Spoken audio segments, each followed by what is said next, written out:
Hey there guys, welcome to our YouTube channel. Today we are going to see how to use Adobe XD for creating UI and UX designs.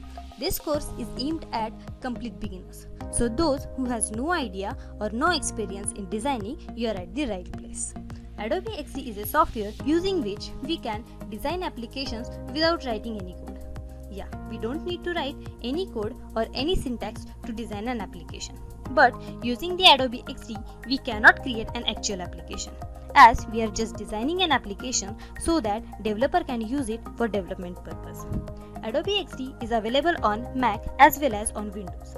For Mac, we need 64-bit processor with 10.13 version, and for Windows, we need 64-bit Windows 10 processor with 1607 version. Now, how to install Adobe XD?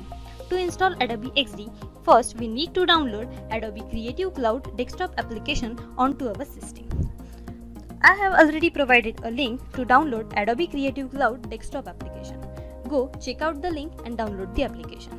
After the installation process, open the Adobe Creative Cloud, and in the application section, you will see XD setting right there.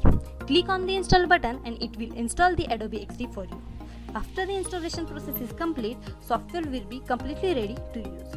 In next coming videos, we will see the features of Adobe XD, and then we will directly jump to the software to use it. Also, during this course, we will go through a simple demo application in which we will see how to design, how to do prototyping, and how to share our designs and many more things. So, for that, keep watching. See you in the next video.